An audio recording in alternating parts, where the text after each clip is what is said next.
Welcome to Adding Fuel to the Hire, a podcast for hiring managers and job seekers across all types of dealerships.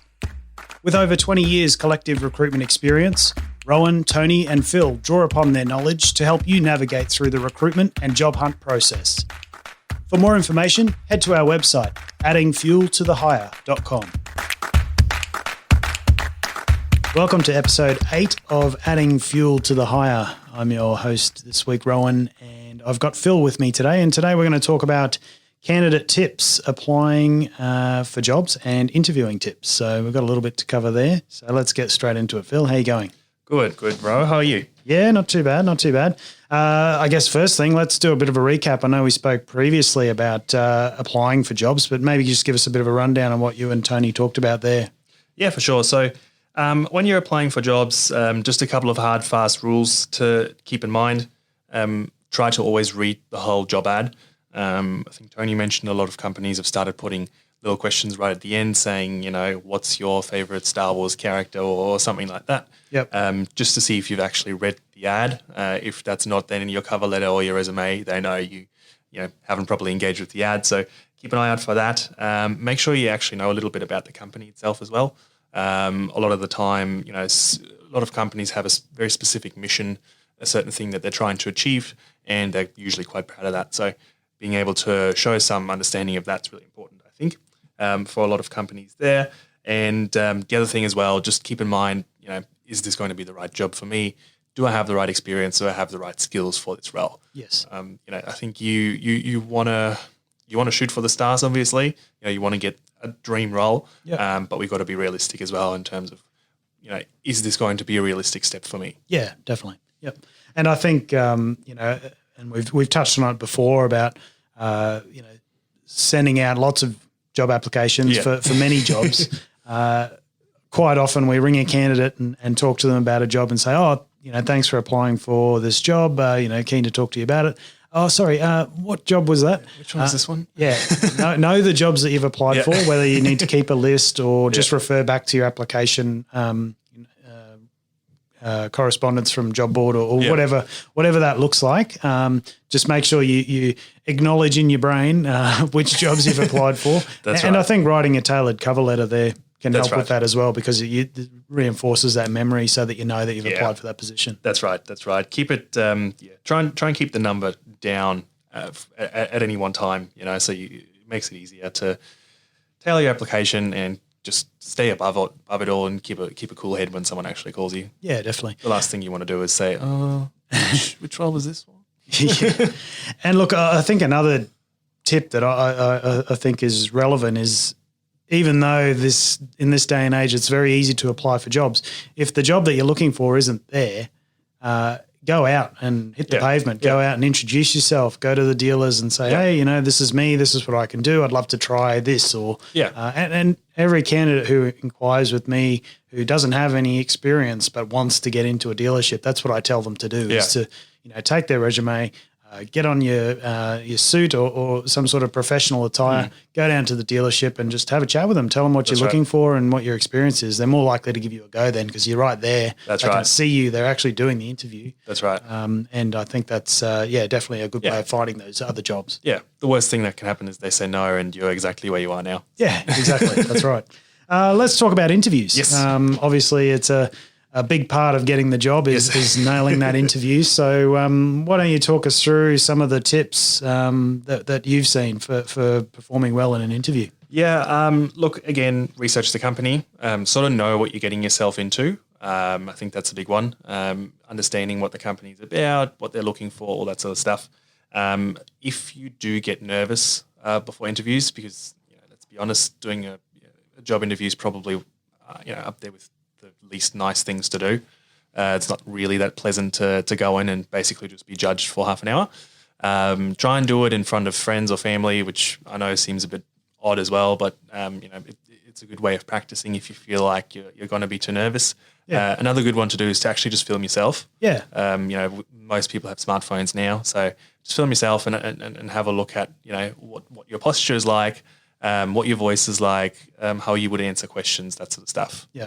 And another key thing, just going back to the researching of the company, a couple of things that I've suggested in the past as well is is to, one, know who the dealer principal is and Yeah. some of the senior management, and also know how to pronounce their name. That's very important. Yeah. But have a look at their social media channels and see what they've been doing. If they've donated trucks to deliver water for drought relief or something like that, have that in the back of your mind so that when you're in the interview, you've got something to talk about the company. That's right. And then they understand, oh, this guy's actually interested in working for us rather than just applying for a job. That's right. Yeah. And it definitely helps. And I think there's some general questions that a lot of people like to ask in interviews because it's just, they just seem like, everyone just does this sort of stuff. There's your strengths and your weaknesses. Everyone loves asking those. They do. Or your biggest weakness. Yeah. What's your biggest weakness? Yeah. So have an answer in mind. Yeah. Have something prepared.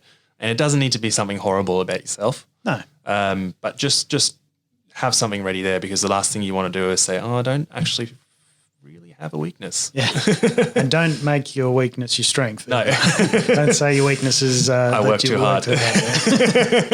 We really want to make sure it is an actual weakness, because it shows that you acknowledge that you're not perfect, and that there's areas that you can improve on. So, yeah, that's right. And it shows some self-awareness as well. So, in terms of what you should wear, what do you think? This is actually a good one, because I get asked this all the time. Yes, I get asked this a lot, and I have asked this myself before as well. So I think a lot of people will say, general rule, overdress. Put on a suit if you don't know. I used to work at a company where a guy was coming in for a job, and I overheard the administration assistant talking to him on the phone the day before, and he actually just asked, and he said, "Oh, what's the dress code?" And she said, "Oh, dress code. Oh, just smart casual." Yep. And it was super easy. It seemed, and it's much easier than having to think, right, how do I dress? What do I do? A lot of the time, if you're not talking to the hiring manager, you'll be talking to his assistant, an admin person, someone like that, someone in HR. Yes. Just ask them. Yeah. Just say, look, what's the dress code? I'm not 100% sure. Yep. Usually I'd go for this, but, I don't want to be off tone. So Yeah. Yeah. And usually what I say is, you can always dress down on the second interview. Yeah. In this day and age, most of the time, unless you're going for a senior management position, you probably don't need a full suit. Yeah. But I would suggest as a minimum, sort of slacks and a business shirt. Yeah. Preferably a tie. That's right. And then if you get there and everyone's wearing polo shirts, well, the next interview you can wear no tie. You can probably lose the tie. Yeah, that's exactly. Right. So it's hard to go the other way. Yeah. Where if you rock up to the interview and they're all wearing nice shirts and ties, and you're wearing a polo shirt. Yeah. You'll feel uncomfortable. Yeah. You might not perform well. That's right. And next time when you come, you're probably going to overdress, and then that's right. Yeah. And it's going to leave a better impression to overdress than to underdress. Yeah, that's right. No one's going to scrutinize you for overdressing. They're going to look at you and go, right, well, he's really made an effort to look good. He's probably gone a bit too far for us, but he hasn't met us before. He doesn't know what the environment is and how we all dress, Yeah. So, yeah. And, this one's probably pretty obvious, but I always say check the travel times more than once on Google Maps and just work out, how long is it going to take me with traffic? Yeah. On Google, you can change the, arrive by this time, and it gives you a good indication on real world traffic. Yeah. That is good to know because, you want to be there, at a reasonable time. Yeah. What I have done before is I actually arrived about an hour early and just sat at a cafe, a road down. Yeah, exactly. And I just sat there and just scrolled through the company page, read through it, made sure I knew everything. It's going to be fresh then as well. Yeah, it'll be fresh then. And then I left with about half an hour, 40 minutes to go. So I got there about 15 minutes early. Yeah. And it was perfect timing. Yeah. Well, as we say, on time is late. Yes. So you don't want to be there at the interview time or you don't want to arrive at the interview time. Yeah. I usually say between 10 and 15 minutes before that. You certainly don't want to be too early as well because that could make, if they're doing other interviews or they're not ready, they might just get a little bit standoffish from that. So, always aim for that sort of 15, 10 minute sort of buffer there before the interview. Right. That's right. Yeah. Yeah. No, I agree. And if you're running late, obviously, give them a call and let them know. And most people are pretty understanding, especially if you've got traffic problems. Correct. But always do your best to try and be there with plenty of time to spare. Yeah, that's right. So in the interview, they're asking you the questions. I've had it where I've had some feedback from a particular client actually. they had a couple of people in the office, in the interview with them, and they were asking the candidates questions, but the candidate always directed the response back to the person, just that person, the main person who I guess they introduced themselves as, their potential manager or whoever this person would be reporting to. But they didn't acknowledge anybody else in the room. Right. The feedback came back from that client was that, that person didn't even acknowledge our junior or our assistant or whatever, who happened to be female in that case. Yeah. And, they were worried that, does that mean that they're going to be, tone. So I always say, when you're in your interview, acknowledge and, eye contact for everybody in the room, regardless of what their position is. Yeah. You should talk to them as well and say, yes, and just talk generally, but you can direct your response at every single person. Correct. And talk to every person, because it shows them that you can talk to all different types of people, and shows that you're, I guess, open and respectful as well. Yeah, that's right. Talk to the, answer to the person who's asked you the question. Yeah. When you're talking, generally speaking, just from a psychology perspective, you will always make more eye contact than when you're listening. Yes. For a lot of people, it comes naturally. For a lot of people, once you get nervous and you're again in an interview, you're being judged, for 30, 40 minutes straight, it gets a little bit tricky sometimes. But just keep in mind to make frequent eye contact. Obviously, don't stare them down. There's a bit of an art to it. I'm not going to lie, but the eye contact is definitely important.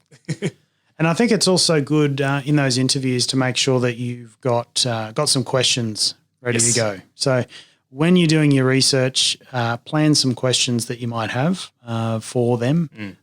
Try and make them thoughtful to show that you have done some research on them, but not so much that you know the answer already. Or maybe you do know the answer, but at least if you ask the question, you're showing that you've got an interest in the company and it gives them a chance to sell the company to you as well. So. Yeah, that's right. Like how big is the department? How many people are here? Where do you guys see this department go in the next 5-10 years? All those sort of questions. And even about the interviewer's experience within the company as well, like how long have you worked here? What was your role before this? Yeah. And those sort of questions. It gives them a chance as well to open up, and you can get to know the person that you could potentially be working for. Yeah. What's your best piece of advice for someone starting in the company? Having been here already for a number of years or whatever it may be. So Now, one thing that does come up a bit, if you've had a bad experience with your previous employer, and that could be the reason why you've left, or the reason why you even had a short stint on your resume. What do you do if the interviewer says to you, "Oh, why did you leave this job after only 6 months?" and you had a bad experience? Yeah, there's it can happen that you just go on and on about the bad experience. Yeah, you got to be careful, just with the way you phrase it, I think, and not to dwell on it too much. Yeah. It's kind of like when you're going on a first date with a new potential partner, and you keep talking about your ex. This is true. This is a good analogy. It's a little bit like that. Yeah. So there's nothing wrong with saying, look, it didn't end well. We had a dispute. My opinion was we should go about this particular issue like so. They disagreed, and in the end, we just couldn't resolve the issue. And to me, it just sort of made it very clear to me that I had to move on. Yeah. Talk about it. You can definitely say you had a bad experience, but make it respectful. That person that's sitting across the table from you doesn't know the other company. No. They haven't worked for them. They didn't have the bad experience that you had. So all they're seeing is someone sitting across the table from them going, "Oh, my last company was horrible and everything was their fault and I did the right things all the time." Yeah. And it doesn't put you in the best light. And the other thing as well that can happen, it doesn't happen too often, but if the interviewer actually knows, if the other company is actually genuinely bad, and the interviewer knows and they have been there and it's bad, it can happen that you just both, sort of go in this spiral of talking about how bad you bond over. You probably don't want to do that. Not because it just leaves a negative taste. Like you're talking about negative things, where you want to turn it around and really talk about, well, maybe because of that experience, I've now learned that I need to do this, or whatever. Turn it around and show, how that's going to improve your future positions as well. Yeah, that's right. Yeah, and just you can always mention certain things like, I saw how this went wrong. I couldn't dissolve it at my last company, but if I was given a chance again in the future, I think we could definitely make changes like so and so and so. Yeah, definitely. So, yeah. And another thing I wanted to talk about as well throughout the job application process is follow-up. Yes. Some candidates sort of they ask, when should I contact the people after my interview or whatever? What do you think with regards to that? I think it really depends. Generally speaking, I think, say you have an interview at midday on a Monday, it never hurts to send an email to the hiring manager that night and just say, look, thanks very much for your time. Really appreciate it. You taking the time for me to come in and get to learn more about yourself and the company and the business, the role, all that sort of stuff. If there's anything else you need from me, please let me know. Yeah. I think for me, this is one of my personal golden rules for leaving an interview is ask what the next step's going to be. Yeah. And I was about to say that try and get a time frame. Yeah. You don't want to leave an interview thinking, right, I reckon I'm going to get an offer in the next 24 hours. Exactly. When they know this is going to go on for another 12 weeks. Yeah, yeah, exactly. It's important to know where or what the expectation is. Yeah. So, if it is they're going to make a decision in the next 24 hours, you probably want to get back in touch and say thank them. If the process is still another 12 weeks away, you know that if in 5 days you haven't heard anything, that it's not necessarily a bad thing. Yeah. But you probably want to follow up. If they haven't responded by the time that you've sort of or they told you they would, it's worth following up again. Yeah. But give it some time. Don't call every day. Or anything like that. I would just send 1 or 2 inquiries, days or weeks apart, depending on how long they said the process would be. Yeah. Because you don't want to be too pushy because that can turn employers away. Yeah. I've definitely had candidates push me for feedback twice a day. Yeah. And it's like, well, if I had some for you, I'd give it to you. Yeah, definitely. I'd love to. Yeah. And maybe that employer didn't set the expectation as to how long it is, That's or right. the candidate didn't ask the question. That's so right. I think, that you raise a good point. It's definitely certainly a good question to ask. When you finish your interview, ask that question so you know what the next steps are. That's right. Whether there's going to be more interviews Yeah. or psychometric testing or references That's or right. things like that. I also think it's always good to take an extra copy of your resume with you Yes, it is. to the interview Yes, it because is. sometimes they may not have printed it out or they're running late or whatever. If you've got it right there, That's they're it. going to think, this makes That's it so right. much easier. Yeah, So that's I right. think that's always a good thing to do as well. And it's something that I think is being forgotten a lot. Yeah, these days definitely. Because it's, everything's digital now. They assume they've got it, which They they assume they've got it. do. They've got it there somewhere in their emails, but, Yeah. People from accounts are emailing them 50 times during That's the day right. as well. Yeah, so, yeah. it's probably gone down the list. Yeah, and So they've if you've just- got it right there for them. They've just had a meeting 5 minutes before the interview, Yeah. so they're rushing over and Exactly. they don't have, the resume is, 3 pages down in Outlook somewhere. Yeah, exactly. Well, look, I think that's a good spot to leave it there for episode 8. We do have many more candidate tip podcasts planned in the future, so stay tuned and we'll come back to those. But thanks for listening and we'll talk to you next time. Thank you for listening to another episode of Adding Fuel to the Hire. If you have any questions or you'd like to hear us talk about a particular topic, why not send us an email at podcast@addingfueltothehire.com. If you like what we do and would like to support our podcast, please leave a review on your podcasting app of choice. For further information, please visit our website, addingfueltothehire.com.